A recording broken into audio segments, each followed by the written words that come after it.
ओम शांति। सुनते हैं आज की रात्रि कहानी। रात्रि कहानी का शीर्षक है आलस रूपी भैंस। एक बार की बात है, एक महात्मा अपने शिष्य के साथ एक गांव से गुजर रहे थे। दोनों को बहुत भूख लगी थी। पास में ही एक घर दिखाई दिया। दोनों उस घर के पास पहुंचे और उन्हें दरवाज़ा खटखटाया। अंदर से फटे पुराने कपड़े पहने हुए एक आदमी बाहर निकला।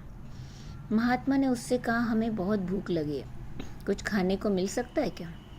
उस आदमी ने उन दोनों को खाना खिलाया। खाना खाने के बाद महात्मा ने कहा, तुम्हारी ज़मीन बहुत उपजाऊ लग रही है, लेकिन फसलों को देखकर लगता है कि तुम खेत पर ज़्यादा ध्यान नहीं देते हो।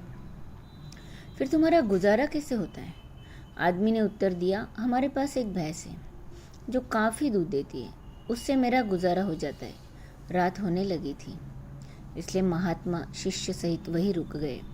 रात को उस महात्मा ने अपने शिष्य को उठाया और कहा, चलो हमें अभी ही यहाँ से निकलना होगा और इसकी भैंस भी हम साथ ले चलेंगे। शिष्य को गुरु की बात अच्छी नहीं लगी, लेकिन क्या करता, गुरु की आज्ञा थी। दोनों भैंस को साथ लेकर चुपचाप निकल गए। यह बात उस शिष्य के मन में खटकती रही। कुछ सालों बाद एक दिन शिष्य उस आदमी से मिलने का मन बनाकर उसके गांव पहुंचा। जब शिष्य उस खेत के पास पहुंचा तो देखा खाली पड़े खेत अब फलों के बगीचे में बदल चुके थे।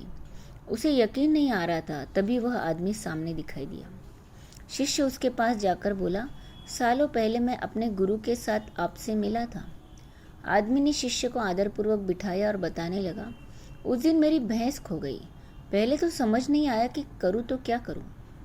फिर जंगल से लकड़ियाँ काटकर उन्हें बाजार में बेचने लगा।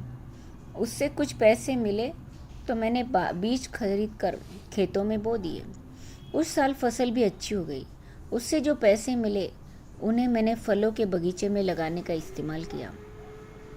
अब काम बहुत ही अच्छा चल रहा है और इस समय मैं इस इलाके में फलों का सबसे बड़ा व्यापारी हूँ। कभी कभी सोचता हूँ, उस रात मेरी भैंस अगर चोरी न होती तो यह सब न होता। शिष्य ने उससे पूछा, यह काम आप पहले भी तो कर सकते थे। वह बोला, उस समय मेरी जिंदगी बिना मेहनत के चल रही थी।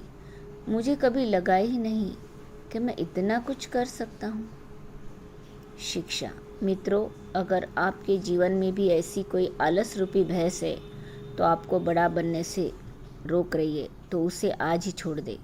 यह करना बहुत ही मुश्किल है, लेकिन असंभव भी नहीं। अच्छा, ओम शांति।